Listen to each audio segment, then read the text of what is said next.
Oh shoot. Take my glasses off. I don't mind seeing. Freaking cold. Freaking cold outside today. Whoops. Better turn this music off before they try to hit me. You know how they like doing. They like hitting you with the copyright. You played our music. Had the radio on, baby. The radio. The radio, baby. Uh,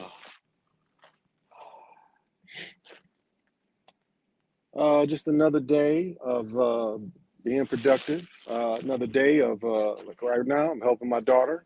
That's why I call it Responsible Daddy Hour. I am Big Pontiac. And so today is just filled with, we are, I'm picking her up and then she's going to head to practice. And so it's like an hour in between to eat. And then she's going to head off. I'll take her to practice. She's going to get practice for a minute and then pick her up, take her home. And, you know, that is my way. That is my way of interacting with my daughter today. Because if I didn't pick her up, I wouldn't see her. Now, for some, that's okay. But for me, I like he said in Robin Williams said in what Miss Doubtfire, he was like, I need to see my kids every day. Now, I don't know if I would dress in drag just to see my children, but that is what I mean. That was one of the reasons he gave, which I understood. You know, I understood when I was a young parent and broke up with my ex. You know, it's a back and forth thing because every day I wanted to see my son every day, my oldest. I wanted to see him every day. And when the children are young, you know, you're around the mother just because the children are young, unless she goes and does some things, but you're around each other. That's just kind of how it is, and just the way I've always been with children. I mean, it's like a transition you see. Like my daughter's 10, but from my daughter being born until really 6, 7, and the boys need it just as much. But it's that they need that physical. They need you to pick them up. They need you to tickle them. I mean, this is just something they need. And what happens is as they get 8, 9, 10, that changes. That changes. And you know, as a parent, you look back, well, that was kind of fun.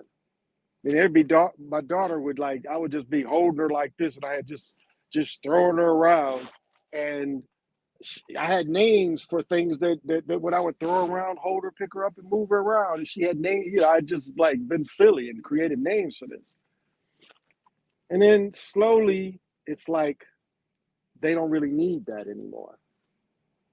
They change, they evolve, where they don't need the contact. It's better that you're just there for them. Whereas the boys, I mean, you can play sports with them, tackle them, and I mean, it's a little different. Of course, you don't tickle them and stuff, but you still with the boys, it's because of the physical, because there's always wrestling, always fighting. That I think with the boys went on a few more years. Hell, I think when the boys were 14, 15, we was probably still wrestling. So, but today I really wanted to start with what do people find? What is your passion? I mean, so many people spend their day without actually doing their passion or what they love. I mean, the young brothers of the comedians always say, you know, they should have you should have several ways to make money. Now, that's the second part is like, are you using your passion for financial gain? It's another part of it. And is it something you can work on? I mean, this thing here is so many people selling T-shirts, hoodies. I mean, I can't. I probably, without exaggeration, I probably own 25 hoodies. Easy, 25 hoodies, maybe more. So when I look at things, it's like, do I really need more? You know, it's like, do I need more of like looking at people when they selling and stuff. It's like, do I need more? If anything, maybe more t-shirts. But like my passion is studying. You know, of course, the omic stuff, you know, is my passion, that which ties into the sacred ball game created by the Hero Twins. And that's why I speak against the corruption of football. All sports, though, all sports. You know, they put an evilness to the sport, and it can start. That what's funny is the evilness and corruption. Like, cause sometimes people don't realize, like when you get handlers all the time, sometimes the handlers ain't good for you. Sometimes handlers be against you. I know my high school coach was a handler, but he was definitely against me. I mean, it's surprising that I even went to college playing football. I was a better basketball player. But now that's another passion. Like I was able to turn my sports into my passion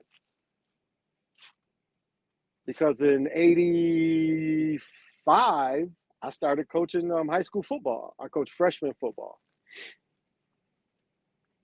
which led into me coaching freshman basketball. And then my second year, I became the JV coach. So I got 6 years of coaching basketball. So I turned that sports passion into a way to make money. And the same thing with refereeing. I did the same thing with refereeing. So this was, you know, sports were my passion, but I was able to transform it into two other ways to generate money.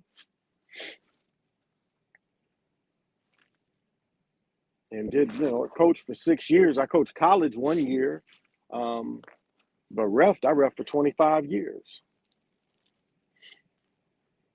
So I was able to stay within my passion. Now that I'm a little older, but I've discovered pickleball. So it's once again a way to work out. It's funny, I had to go see my podiatrist today, and my one foot from not playing pickleball, because I had injured my Achilles. I got cleated in college. So I'd injured my right one, and I completely tore my left one. And the doctor's like, "Oh, the left one's fine." And then he looked at my right one. He's like, "Man, it's still swollen a little bit here. It's still a little lumpy."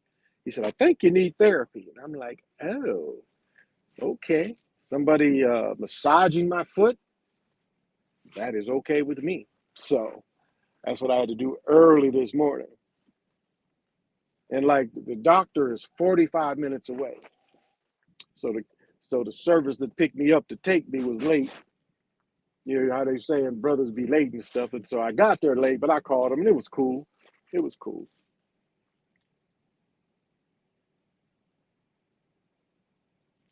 And already, it's funny, already set up. I go get therapy, I think Thursday. So already set up. But that's another part of my passion is like when you get into sports, it's injuries. So that's another part of it is how do you, and it helps healthy living. It's like what are anyone's passions out there? What do you hold close to your chest that you can turn into more? You can turn into more.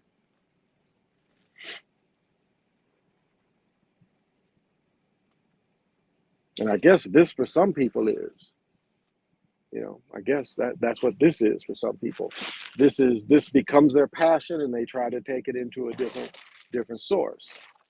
Um, I'm just tied because of the way Google did my other channel. I mean, they set rules and then they don't even follow the rules. So far as advertising and making this money off of this, I really kind of like, why would I want to do business with these people?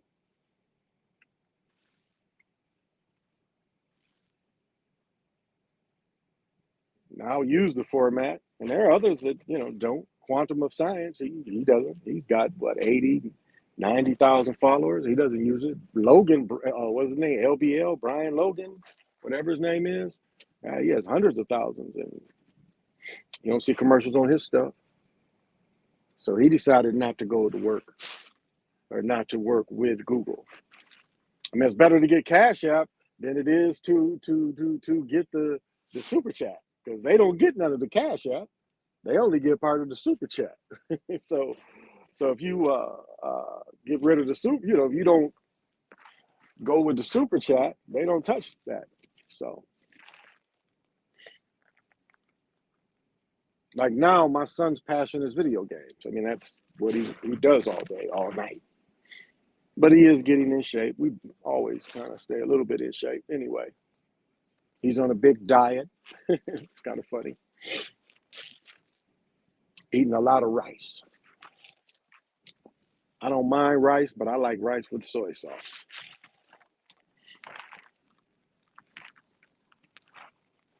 Yeah, it's cold. My car says 18 degree above. It was colder than that this morning when I got picked up. It was like -4 or -5. I had did some running around outside and got in the truck before my ride came, and it's like, ooh, yeah, I switched to the big coat even though I rolled, because it was chilly this morning. It was cold.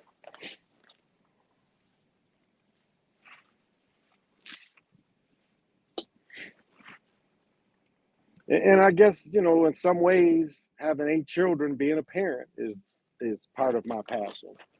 Um, Working with my children is part of my passion. Like my 18-year-old son is probably one of my best friends, as well as my mother. My mother is one of my best friends, and so these are, I've turned parenting where as adults, we see value in each other. He's just like me. We talks and is logic.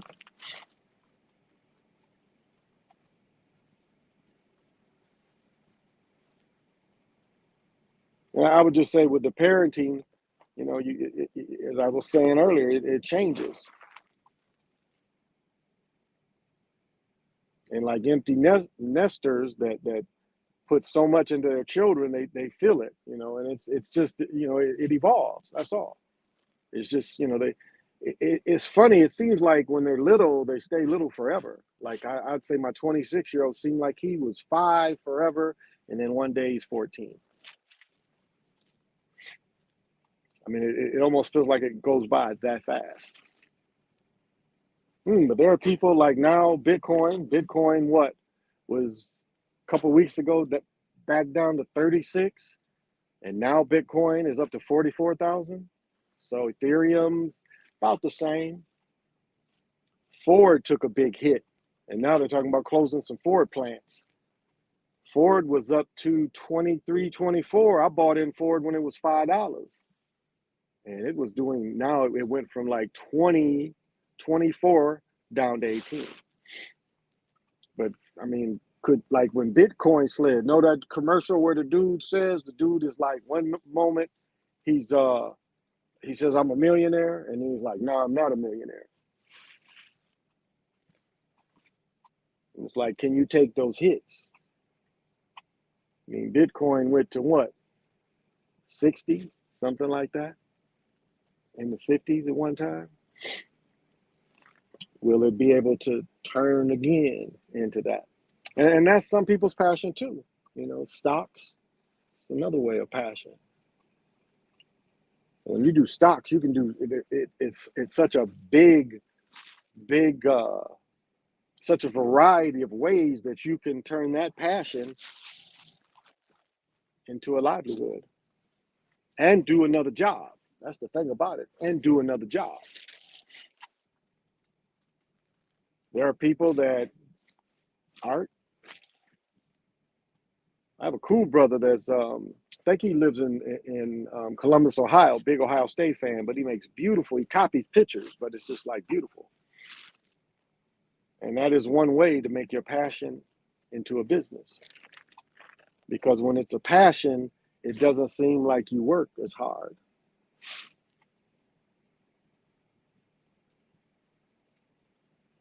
And the beautiful thing is, like, the more things you're passionate about, I mean, the possibility of more streams of money you can make, the more streams of joy that you can have, the more streams of dealing with people. And too often people, like, they you watch some Lifetime shit, and the wife or one of them before they get married. They're just so passionate about things, and it's like almost you look at it like the actress. You know, the actress stopped being an actress so she can watch the children. But it don't even have to be about children. Sometimes it'd be like because of your livelihood, your life, how your life is, and the compromises you make, you might not do your passion anymore. You trade to get along, and you take away what your passion is, or you hold your passion back, or you don't put the money into what you're passionate about.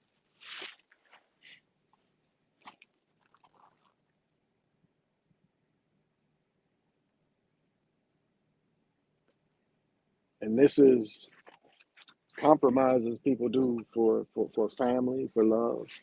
So,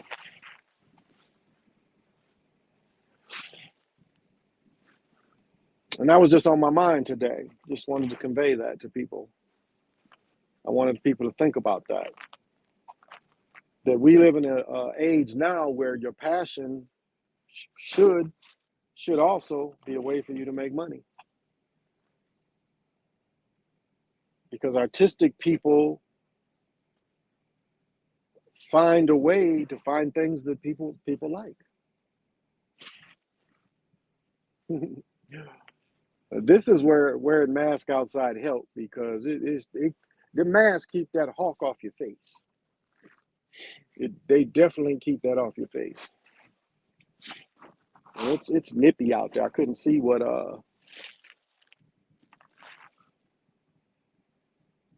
the wind chill factor was, but it was 18. There's a big difference between when I got out this morning at 6 compared to now.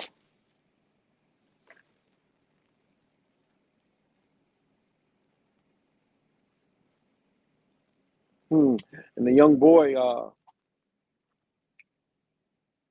he's wheelchair bound, and seeing his para and seeing him about to get into the van. And I love that about our country. As much as there's so much to right now dislike, I love that we take care of our people.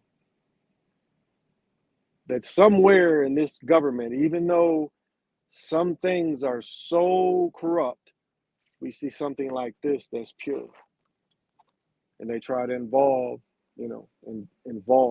instead of letting these people sit at home and having no socialization, we involve them. And I applaud that. I applaud that. Every time I see this young man, this is like my third year seeing him, and it's funny. His chair is newer. He's got a little screen. His screen is a little better, and it's cool. Ah, she's buckling him in. Huh? She took him out the wheelchair. Normally they take him in the wheelchair. It's gonna be interesting to see how that big wheelchair is gonna go up in that ride.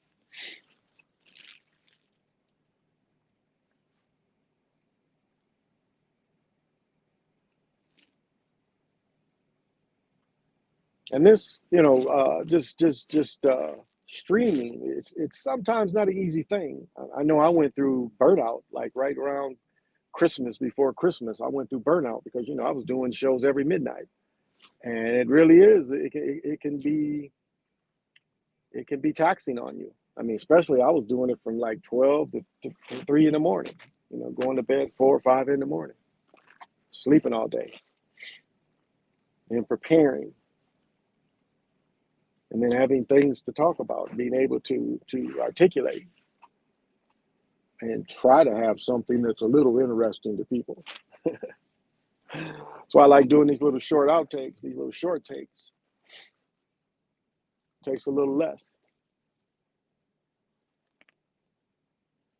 And then I do try to keep it all under, the responsible dads. It's just dads in general. I don't even know, the say the European or the melanated people. It's everybody, interacts with their children for the most part. Everybody is responsible.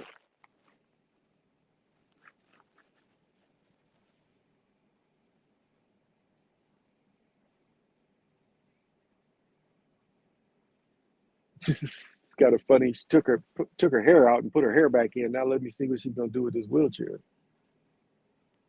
She's sticking it in there. Usually the wheelchair goes, okay. Yeah, there she's putting it in there. Before they just kept him in the chair. I guess now they put him in a car seat.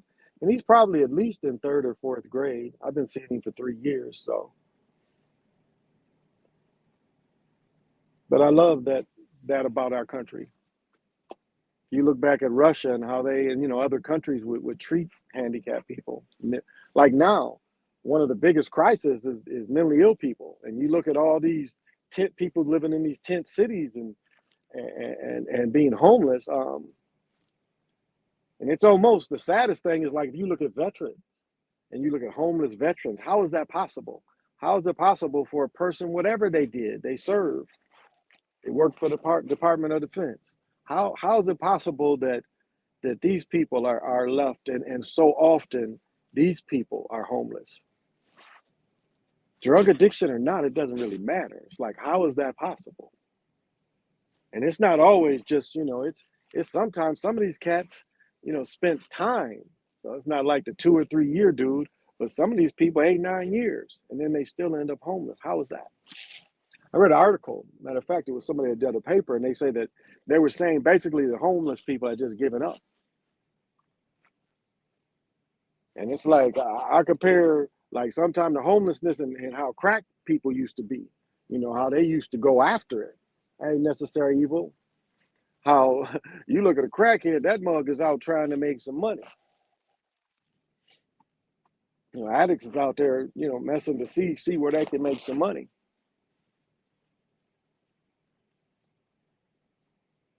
And you take a homeless person, they trying to survive. It's not even, I mean, they're trying to make a little money, but they're just trying to survive. A lot of them don't know where they want to go. And I used to volunteer at a place and, to see like a dorm. I mean, do you imagine, trying to sleep, being men and trying to sleep? Salvation Army, I think, has a dorm. And it's like, how people snore?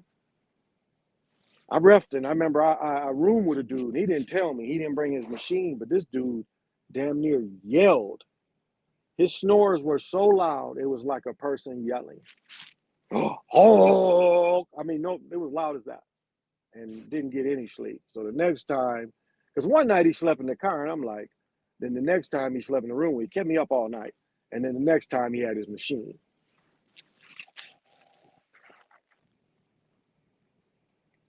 But can you imagine being there? And there was like one dude I used to work with. He lived the Salvation Army. He had a storage that he would hang out in. But he lived in the Salvation Army while he worked. Strong discernment. Yeah, everything is smooth up here. It really is. These little mugs will be getting out in a few minutes. And my daughter's got about an hour to eat, get her something to eat, and then we'll head to practice. Matter of fact, I think we practice today, tomorrow, Wednesday, she has a scrimmage. And then, of course, we play a game on Saturday. She won't let me coach her. As much as my basketball background, she won't let me coach her. She just won't listen. And she's got better. She's picked up a few things, a lot of stuff we can work on this summer. I don't know if I want her to travel. She's not really, I don't know. She could travel, but she needs to work on her skills. And she had lacrosse last night. I forgot to ask her mother how lacrosse went. She had lacrosse last night. She didn't really like lacrosse. And we bought all that equipment. The equipment costs us about $300. You got to get the goggles. You got to get the stick. I'm trying to think, it was a couple other things. But just the goggles was 60. And then the stick was 80 or 120. There's one more thing we had to get. But the stick was the most expensive part. I'm going to get one on Craigslist. I'm going to get a used one. So we can, I'll work with her on that. Never played lacrosse, but I can throw the thing back and forth. And she still does baton. She's going to do individual baton instead of team dance. She's just going to do individual baton. So that's So maybe no basketball practice tomorrow. Maybe tomorrow's baton. So keep them busy, keep them active, keep them expose them. Expose children. And if you can afford, that's another thing. Some of these things cost. The basketball is not very expensive. Baton is. Lacrosse was not a bad deal. Baton is, it's costly. We've went through 3 batons, because they get bigger and, they need bigger batons until they get to the regular one. But I've watched amazing people do batons, amazing children. I've watched 3 children get scholarships to college for baton. Hey, CWE, thank you. Thank you for the kind words.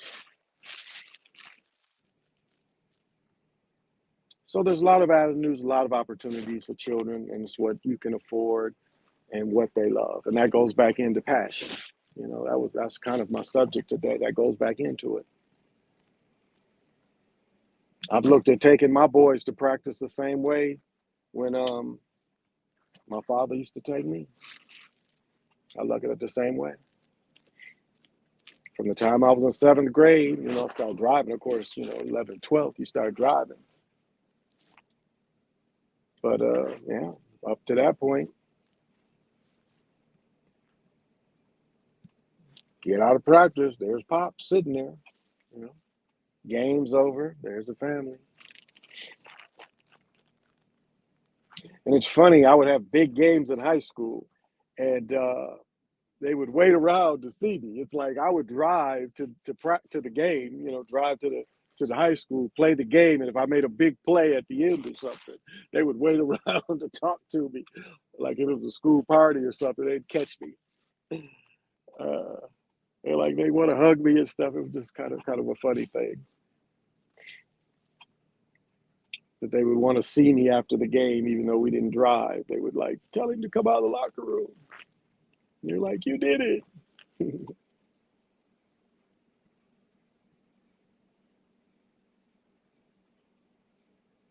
And so, now I'm the one watching. I'm the one watching. People are saying Brooklyn Nets will be them bums like Brooklyn Dodgers.